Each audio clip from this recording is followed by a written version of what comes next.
So far, drawn down the first series of 25 billion naira with a resounding success, and the remaining 75 billion is on our shelf in the capital market. Mr. Speaker, as of today, Adamawa State is the first and the only state to float and assess an agribusiness bond from the Nigerian capital market. Our investment rating is BBB+, and the investment climate looks handsomely bright.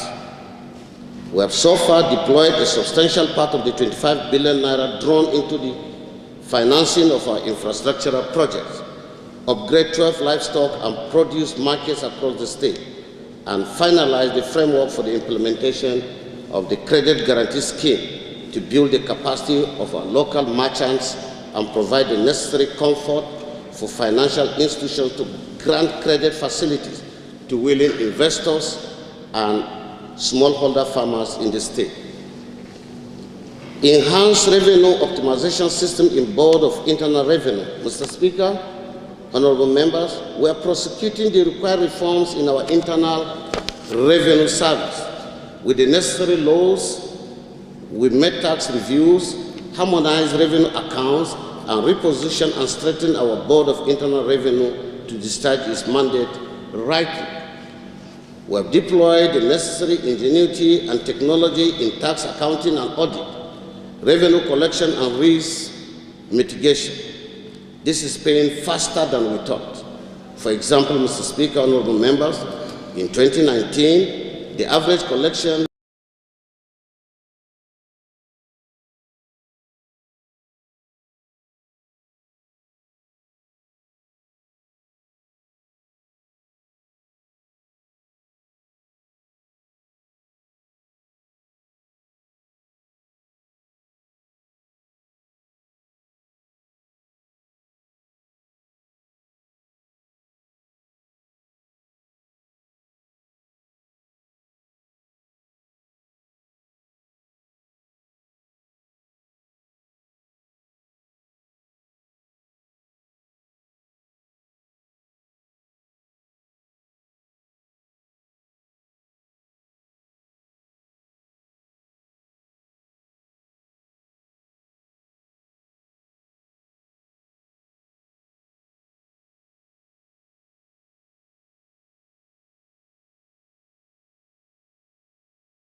1,000 housing mass unit at Malkoy in Yola South.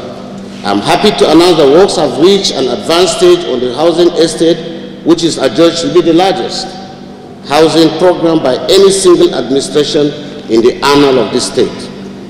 We are determined to complete and commission this project and ensure that our population is sheltered and our people, particularly civil servants, are proud owners of houses they can afford with friendly mortgage terms.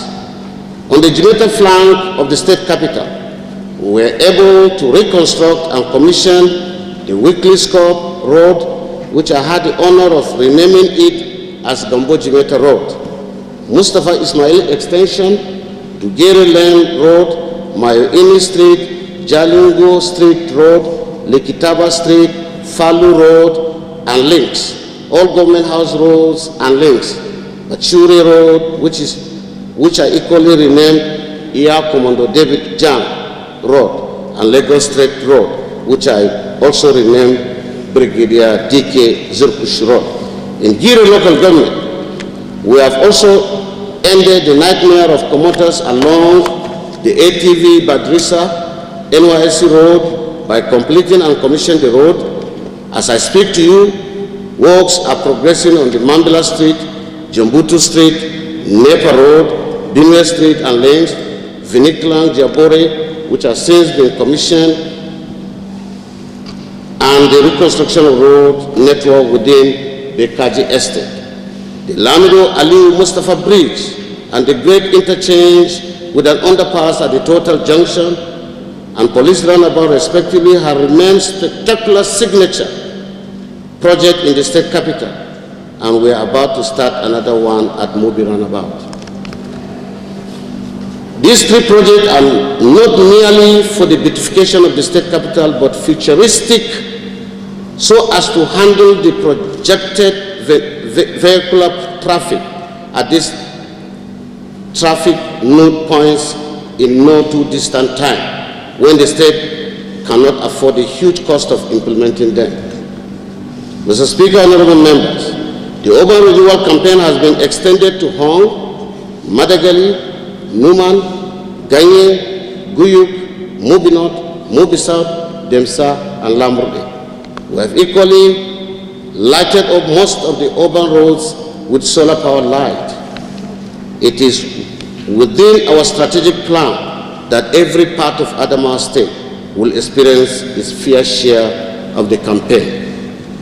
We have recorded tremendous success in the provision of water across the state, especially the Gude water project, Green, Malabu, Uropoki, and Asan Hausa water project in collaboration with EU, and 8 water schemes in Gombe, Garkida, Hong, Pela, Wuba, Michka, Gulak, and Maiha, which were put in place in partnership with MCRP and World Bank.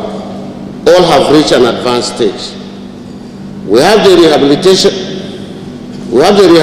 of Yola water treatment plant, 10-kilometer pipeline network in Jamaica in collaboration with Federal Ministry of Water Resources, the Kaji Water Scheme and Yolde Party and Jambutu Jam.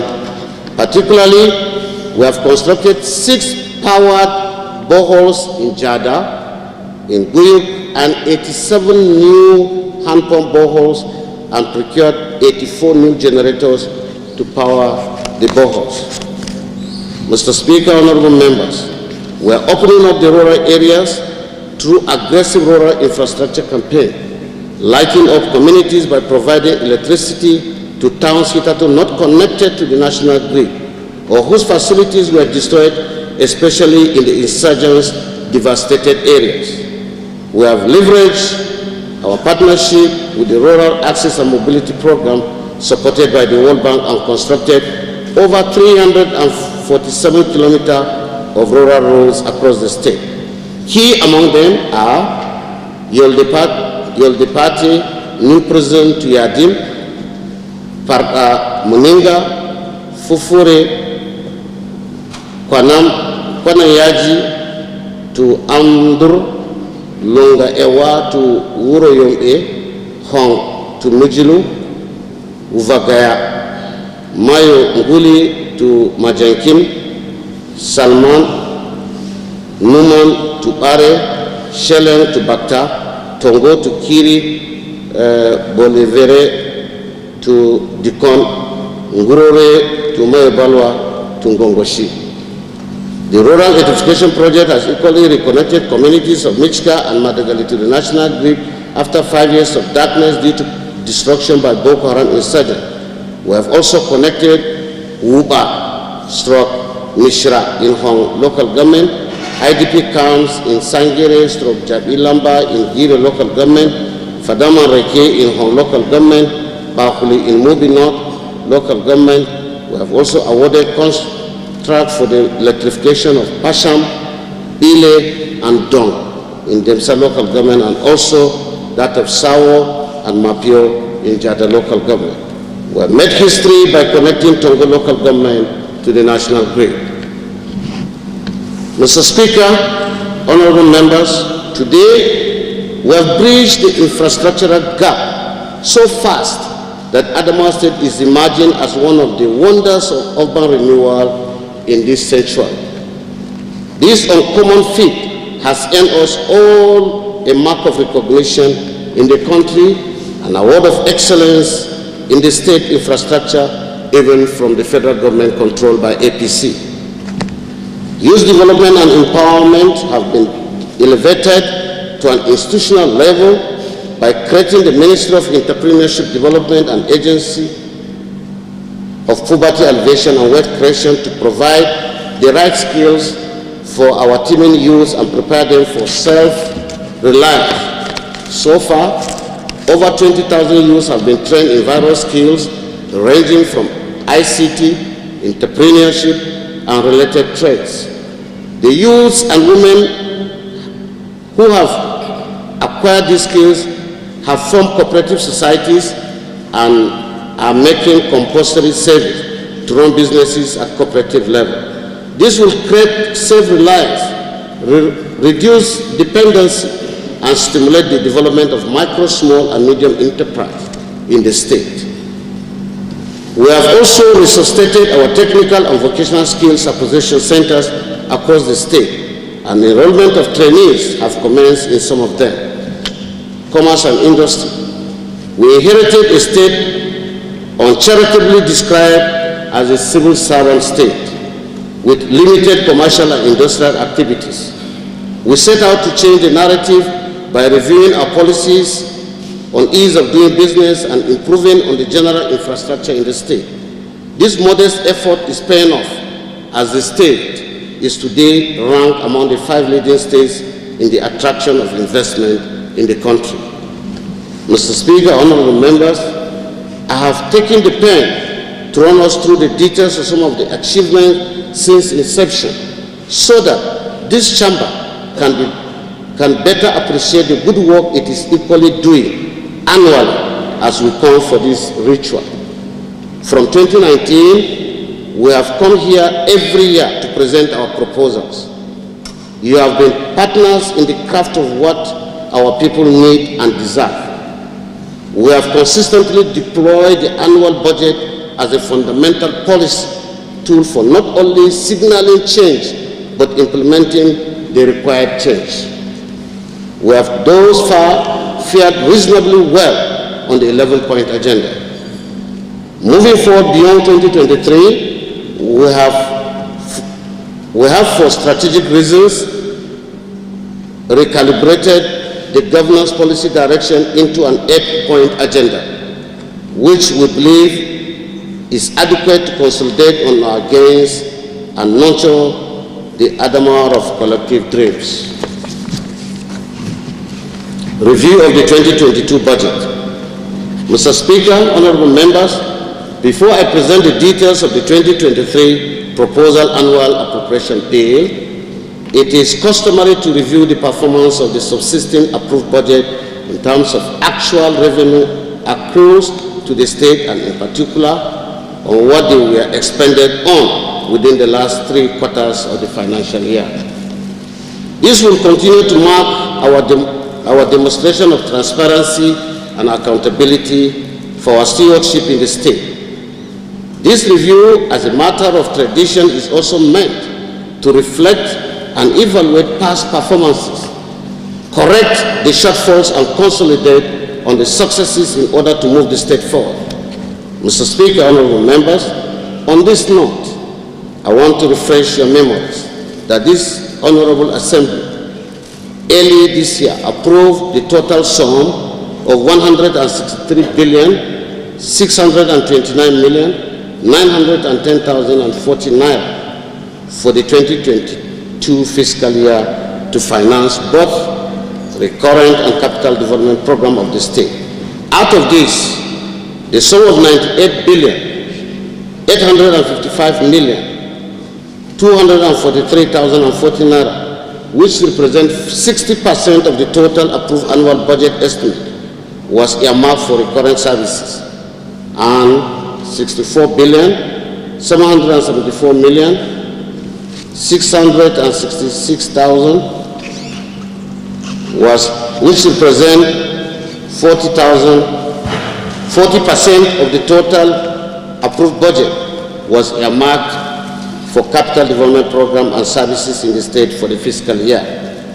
Mr. Speaker, honorable member, during the implementation of the 2022 budget, the sum of 47,739,936,924 naira 99 kobo was expended from January to September 2022, which represent 48.3% of recurrent expenditure, and the sum of 17,783,289,190 naira 53 kobo, representing 27.45% of the capital expenditure within the same period.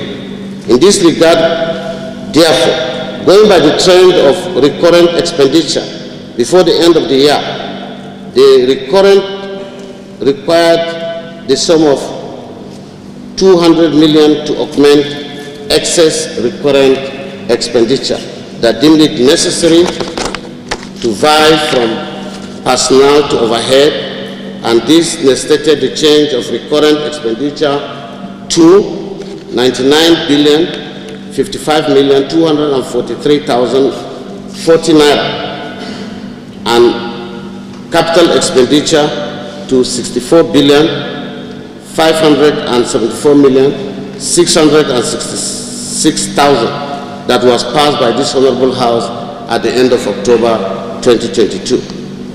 The major policy objectives of the 2022 budget were: 1. In line with the Vision 2030 National Perspective Plan, as well as the Sustainable Development Goal that will continue to pursue the anticipated rapid economic growth of our dear state. 2. It was also in line with the federal government directive that the state will continue with the International Public Sector Accounting Standard, IPSAS, and State Fiscal Transparency and Accountability Program for Results, SIFTAS, which is in full implementation in the state. 3. Government, among other measures, will continue to ensure that some of the state's untapped sources of internally generated revenue are harnessed and adequately tapped towards the improvement of our revenue generation in the state within the fiscal year. Microeconomic objective policies and strategies for 2023. Mr. Speaker, we have over the years modeled through economically strenuous era, which was worsened by various waves of COVID-19 and attendant damage to our economy. To move forward, this administration plans to achieve the following microeconomic objectives for 2023: increase internally generated revenue and reduce fiscal deficit. Honorable members, Mr. Speaker, the strategy to achieve this objective will be founded on our 4 thematic areas: those economic transformation and job creation, human and social development, environmental sustainability, and good governance environment, economic transformation, and job creation. I've come to this August House with a budget that begins our journey towards economic transformation. This is a journey of paying very special attention to getting our economy to grow strongly year after year. It means paying more attention to the details of ADA's program, whose broad objectives are the formalization and incentivization of businesses in the agricultural value chain to drive revenue generation and provide social investment. This will ultimately lead to growth, end poverty, and increase wealth and job creation. Mr. Speaker, it is this growth that will lead to more taxes being collected to pay for the health of our people and the education of our children. It will be this growth that will enable us to pay our debts and clear arrears without excessively tightening our belts. Mr. Speaker, economic transformation will entail shifting resources to activities of higher productivity, both within and across sectors of the economy. Agriculture. Honorable members, Mr. Speaker, agriculture presents us with the best opportunity to attain growth, especially that the majority of our people, about 60%, are dependent on it. This sector has a relatively short gestation period with low capital requirements, readily available labor, abundant water resources, and the blessing of the arable land. We shall implement a new comprehensive agricultural support program in 2023. This program will be cost-effective, better targeted, and equitably across beneficiaries. It will also support the supply of quality inputs, attain diversification of crops, as well as increase production and productivity. Mr. Speaker, it is only right that we continue to support our small-scale farmers for the reasons that we all know, but we can do more in agriculture by promoting large-scale production for both local and export markets. The markets can employ many people at different levels of skills, create associated business opportunities, support agro-industry, support viable outgrower schemes, and earn foreign exchange. Mr. Speaker, to reduce dependence on rain-fed agriculture, which oftentimes come with associated risks of nature, such as flooding, as it has happened this year, government will continue to encourage and support irrigation farming through our credit guarantee scheme. We will also guarantee concessional financing for irrigation equipment for small-scale farmers. Mr. Speaker, in line with the Fresh Air agenda of alleviating poverty, we will empower youth and female-headed households through livestock stocking and restocking, as well as support livestock infrastructure, human capital, and social development. We must put people at the center of development. This is not for its own sake. It is good economics because it is now common knowledge that a society with skilled and healthy people can achieve development even if it has no natural resources. We have therefore made significant allocation to education, skill development, and health. We have scaled up allocation to provision of social safety nets and poverty reduction. Environmental sustainability. Mr. Speaker, the Fresh Air government places environmental sustainability at the center of all our development efforts. To bequeath future generations with a better environment, we shall continue to focus on environmental sustainability, strengthen climatic change adaptation and mitigation, promote sustainable natural resources management, and enhance coverage of early warning system. We shall recommit to greening the economy. We will promote innovative financing for climatic change intervention. This will be done through mechanisms such as use of green bonds, promotion of carbon trading, and putting in place legislation that establishes a state climatic change funds. Good governance. Mr. Speaker, we need to create good governance environment in which the conduct of public affairs is done in a responsible, accountable, and transparent manner. This is the commitment of the Freshia administration. Our priorities in this will be the fight against corruption, strengthen the rule of law, and ensure sound public financial management.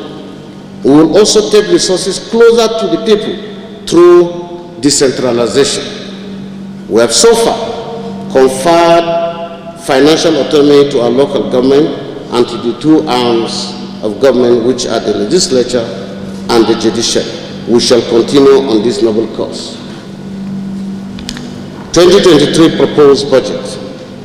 Mr. Speaker, honorable members, you will recall that the focus of our last budget was on stabilization and to build both human and capital development programs that fall within the priority attention of this administration. We believe that the most of these programs that were completed and some ongoing have started making positive impact on the lives of our people. In line with this policy thrust and the continued determination of this administration to pursue with greater vigor the emancipation of the state economy, the 2023 proposed budget has been carefully packaged to consolidate on the steady gains recorded in 2021 and 2022 budget. Mr. Speaker, honorable members, it is against this background that we tag the budget, the 2023 budget, as the budget of consolidation. It is formulated in line with the 2023-2025 medium-term expenditure framework, MTEF, and fiscal strategy paper as a matter of economic planning policy, as earlier submitted before this honorable House.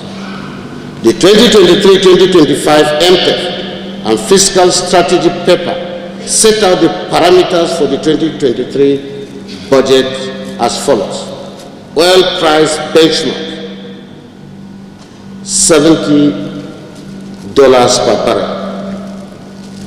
Daily oil production estimate of 1.6 million barrels. Exchange rate of 435.52 naira per dollar. Projected GDP growth rate of 3.75% and 17.16% inflation rate.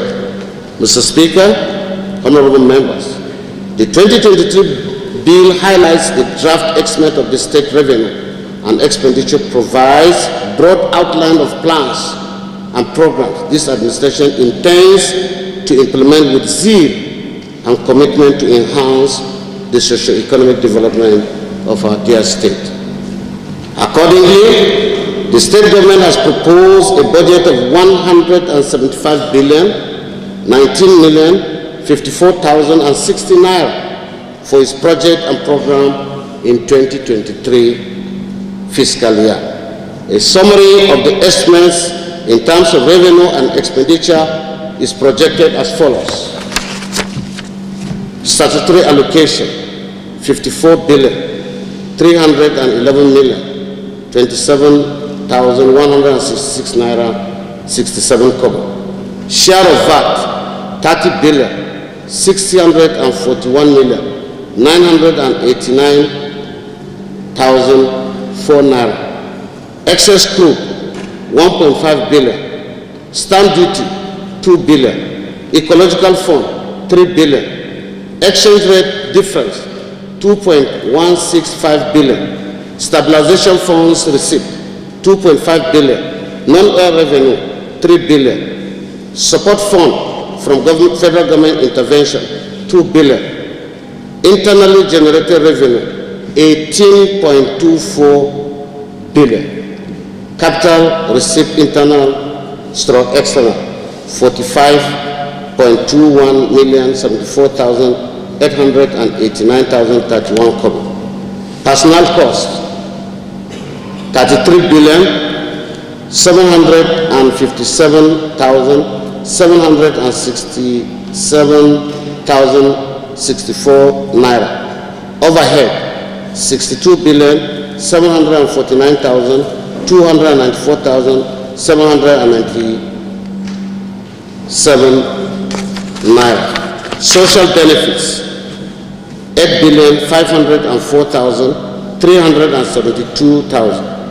Capital expenditure 70 billion 7,621,623 naira, making a total of 175 billion 19,054,060,000. The proposed budget of 175 billion 19,054,060 naira for 2023 fiscal year is made up of recurrent expenditure of 105 billion 11,432,436 naira, representing 60% of the total budget.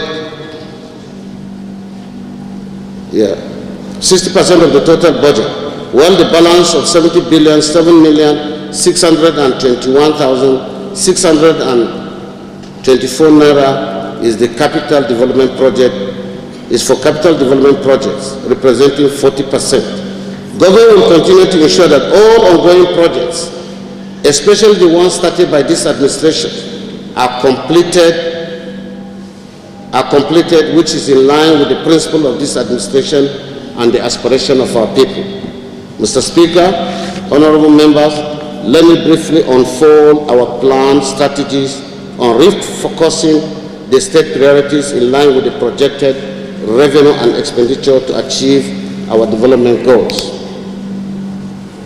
The Board of Internal Revenue has been rejuvenated and is being reformed, and we have noticed appreciable improvement in our monthly revenue collections and other economic setbacks. The current situation where petroleum products contribute paltry amounts to the Federation accounts indicates that only states that have improved their IGR can survive in the very near future. Some of the outstanding achievements of the state include: 1. Revenue laws have been reviewed, were codified and aligned to the standard practice of international public sector accounting standard. This has further aided the Revenue Agency to block leakages as non-performing revenues are investigated. 3. The board has successfully implemented the statutory rate fees and levies applicable by law to livestock revenue collection. 4. The board has also successfully implemented tax programs that reduce hardship on taxpayers and also offered online renewal of vehicle license. And lastly, the board will, through proper tax, when properly implemented, enhance the revenue base of the state. Capital receipt. These are made up of grants, aids, loans, etc. Government is, however, optimistic that substantial funds will be received in the next financial year through the World Bank program and other funding agencies. Government also intends to use internal loans to finance some of the priorities projects that have high revenue yielding potentials. Recurrent expenditure. The government will continue to look into measures and modalities of how to offset the bad luck of gratuity and pension of retired civil servants within the next financial year, and to ensure prompt payment of personnel costs and release overhead costs. Mr. Speaker, honorable members, in 2022, government budgeted a sum of 64,774,667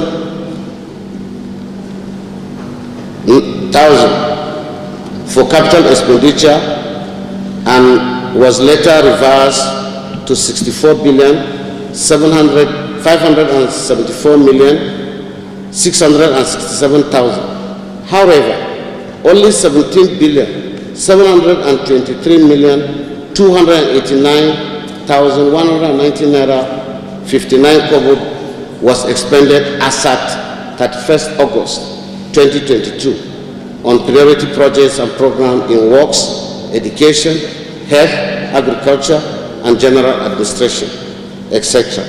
All these projects have direct bearing on the lives of our people. Government has proposed to spend a sum of 70,7,621,624 naira on capital expenditure in 2023 fiscal year.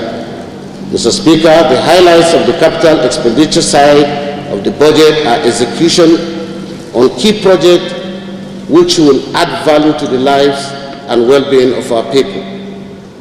Prominent among these projects are construction of super highway from Federal Government Girls College Yola to Police to Yola Town through Yoldepati. Establishment and construction of 3 mega secondary schools, one in each of the senatorial districts, which will serve as special school for the most talented of our students. Establishment of high-tech vocational training center to serve as information technology skill incubation hub for the development of our youths. At this point, Mr. Speaker, honorable members, it is now my singular honor to lay before this honorable House a budget proposal of 175 billion, 19 million, 54,060 naira, tagged budget of consolidation for the year 2023, ending 31st December, for the kind consideration of this honorable House. Thank you all. God bless Adamawa State and God bless Nigeria. May God bless.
as he made the 2023 budget estimates. Yes, the total State citizens of the past performance of almost 3.5 years. And it is up for people to see and testify. Your Excellency, this achievement cannot be made without keeping citizens of China. Because for the first time in the history of our state, there was never even a period between the executive and the legislature. And if it is the developed economies, the entire members of the Assembly would have been given automatic ticket to return, even ticket to the party, but to return as members. We have seen in what I go to spend 30 years because they are achieving what the people want.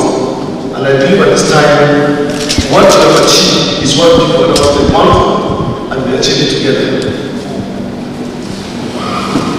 Your Excellency, in addition to what you have said, I will just talk briefly on education and health. We have just conducted a public hearing to institutionalize the subsidy you are giving in the health sector. First, you made a promise in 2010-2011 when you were ready to make education free. What if you never know how to make the policy? And we in our assembly are going to make it a law so that after you, every government must pay for subsidy for citizens of our state. In the health sector of the Excellency, there's a bill we have passed which you have assented to, but I think it's not being given the light of the day. That is the minimum standard of health institutions in our state. This is so important for government to monitor the quality of the institution. We are spending billions to operate our health institutions as public institutions, while in the private sector there is nothing to monitor to see. I think government needs to put their eye to ensure that the minimum standards of quality of health institutions is being adhered to in the state.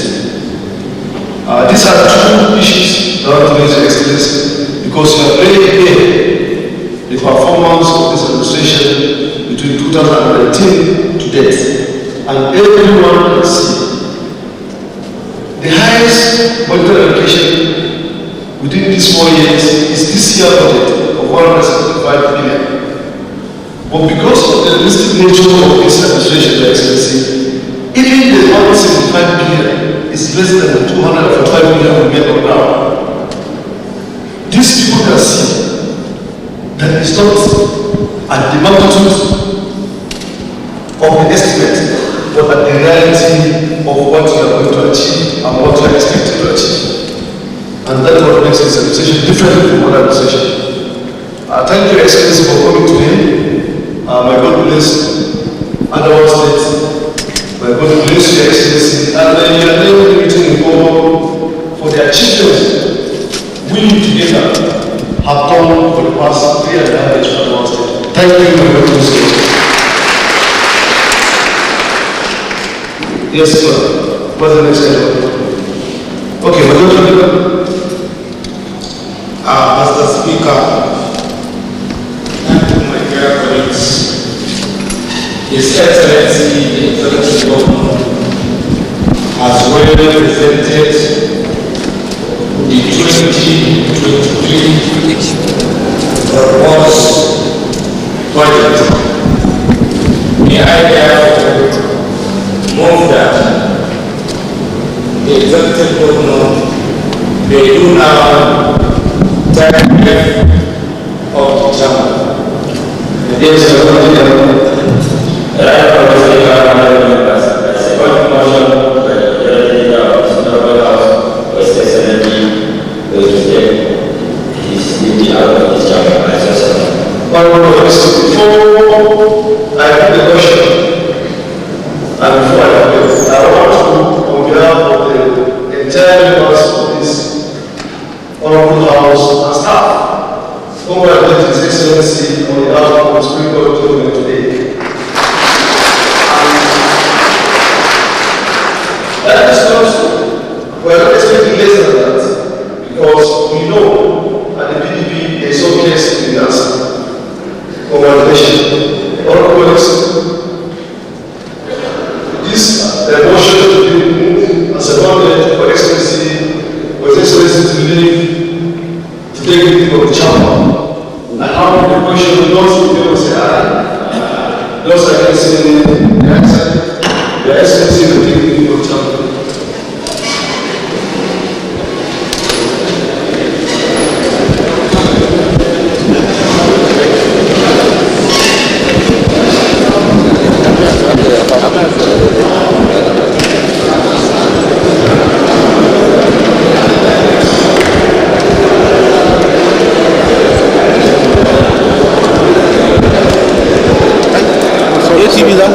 Sorry.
Can you hear me now? The Executive Governor of Adamawa State, Right Honorable Ahmadu Bello Fintiri, has just finished presenting the budget, a budget of consolidation.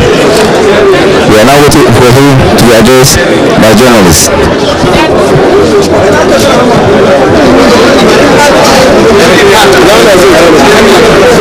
The Governor of Adamawa State, Right Honorable Ahmadu Bello Fintiri, has just finished presenting the 2023 budget report of consolidation. Now it has been over. We are now waiting for him to come out with the Halo Chalma to address journalists. We will share that with you shortly.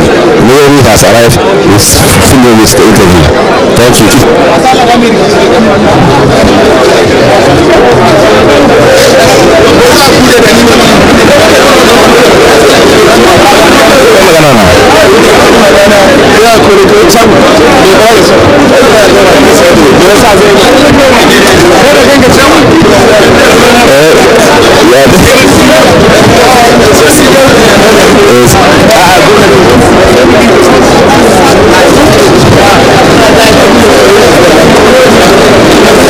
The 2022 budget has just been presented by His Excellency, the Executive Governor of Adamawa State.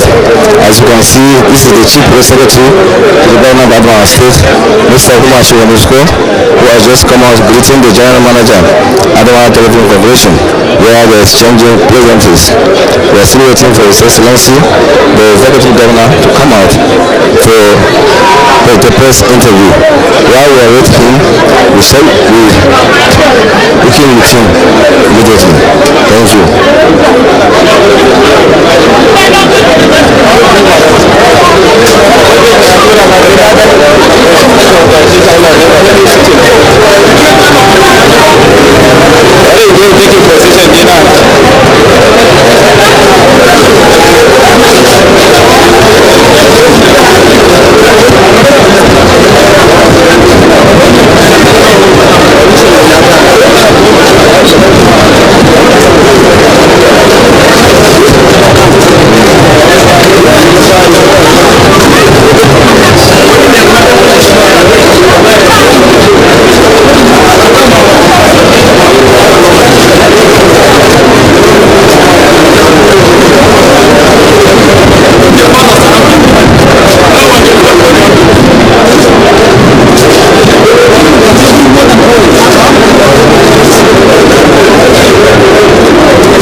While we await the arrival of the governor, I have with me here a strong journalist, a veteran journalist with the Nigerian Union of Journalists, Mr. Osin Ajayi, to tell us his view about the budget presentation. Mr. Osin Ajayi, how do you look at the budget presentation? Well, it's quite interesting. You know, he's actually very meticulous, very careful in his budget presentation. He's conscious of spending, and he wants to make sure all the money budgeted for what project is well accounted for. We found out that before he came in, the budget was over 200. He has come in now, his budget is just 1.5 billion naira budget, which you cut across all spheres. I think it's good. I just believe, and when you look at the way he spoke about the 2021 budget, the way it was, the 2022 budget, the way it was expended. So one believe that the 2022-23 budget will also be meticulously spent, and the more people will definitely enjoy the governor's programs. So we say budget, he tagged the budget of consolidation.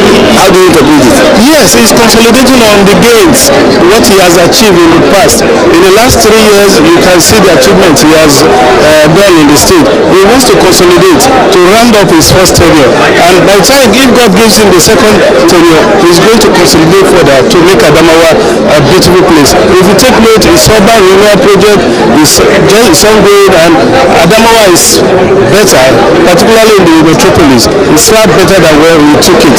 We see many development strive of His Excellency. It's my pleasure talking to you. Thank you very much.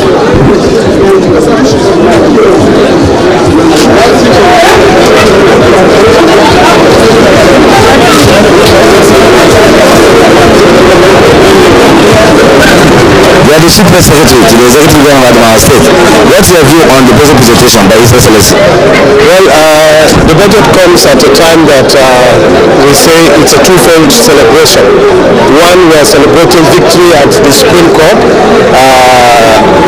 and then the second one, we are presenting the budget on the same day.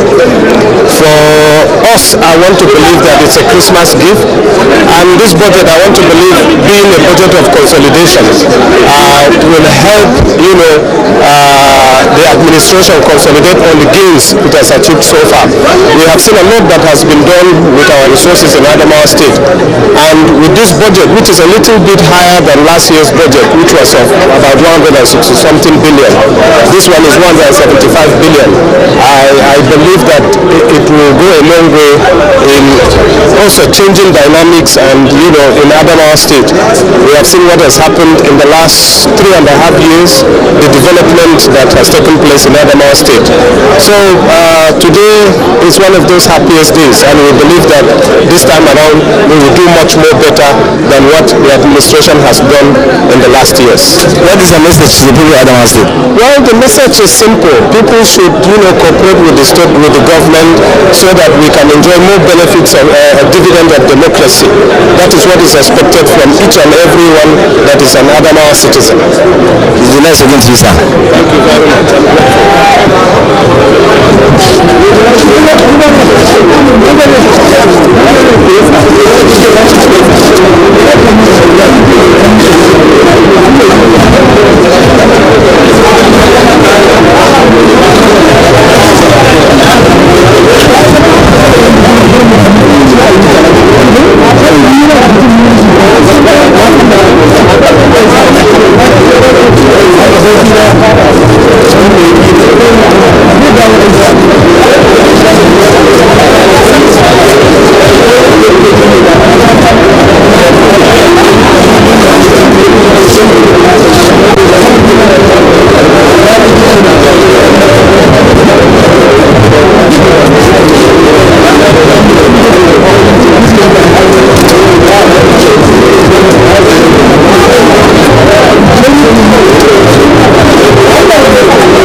leaders around Adamawa State. We are still waiting the arrival of His Excellency to come out from the Halo Chamber, where he is going to be attended by journalists who are ever ready are there, setting all their cameras, waiting for him to come out for the interview. So as soon as he comes out, the interview paper will be conducted. And after that, we are going to close the live transmission from the State House of Assembly. Thank you.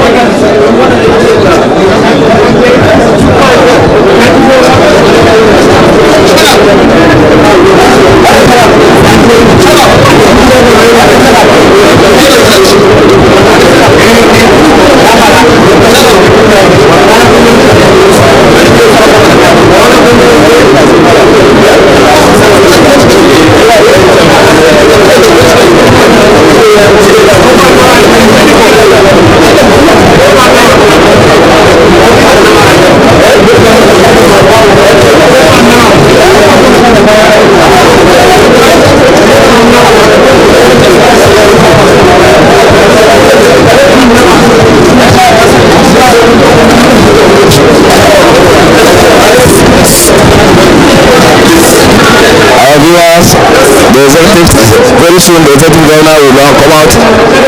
I'm waiting for the interview. The chief. The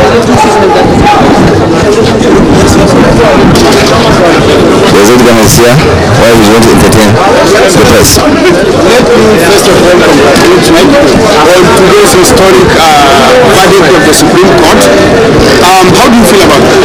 I feel happy, I feel elated, and I'm proud of Nigerian judiciary that they are living up to their expectation. They are deepening democracy, and they are fighting forces of anti-democracy in this country. So I think we'll continue on that path together. We will make sure that our democracy grow and we will make the country better. All right, you just presented a budget of consolidation. Of course, clearly, your 2022 budget has performed impressively. Everybody has seen it. What do Adamawa people expect? They will expect more of dividends of democracy. We have outlined all the areas we have achieved. We have outlined all the areas we will further consolidate, particularly in building the mega schools for the senatorial zone so that we can take care of our best students, ensuring that we also build in the agricultural sector, in youth empowerment, particularly building the high-skill ICT hub for our youth so that we can build the future with the kind of youth that we expect to rule this country and the state. I assure you that the budget is going to perform because we are so disciplined in our financial and monetary policy, and that will continue to give results. We have also seen how our IGR has started growing from 1.2 million per month to over 40 in just one sector of the livestock and agriculture related business. And once that grows, that means there will be more money, there will be more opening for government to function optimally and do better. And I assure you that we are going to leave Adamawa better than the way we met it. Just your performance in government has been incredible. Adamawa's people, no doubt, will elect you come next year. But as a show of sportsmanship, would we see you if not a hand to the first major flag bearer of a political party, Aisha to be since the president has granted that she will be on the ballot. We want to see a hand of it is a law that she should be on the ballot. It is also the wish of her party that she should be the one to represent them on the ballot. I've really congratulated her for emerging victorious from yesterday's verdict in the Court of Appeal. But I don't wish her well because she doesn't understand this state and she doesn't have a clear-cut program and policy to develop this state. Thank you. Thank you very much. We have heard His Excellency, the Executive Governor of our state, who has just finished talking to journalists on the need for all and sundry to support him consolidate on the gains we have recorded so far.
lafiya ya yi addininsa ya yi cuɗanya da wanda yake so ya yi kasuwanci ya yi noma ya yi harkokinsa yadda yake so. Wannan hakkin gwamnati ne kuma za mu tabbatar shi za mu yi musu, kuma za mu tabbatar mun yi aiki fiye da wanda muka yi jiya, saboda shi ne amana da muka ɗauka tsakaninmu da Allah, tsakaninmu da su za mu yi musu, kuma a nan muka tsaya, a nan za mu ci gaba da yi, ko ana ha mata ko ana ha maza.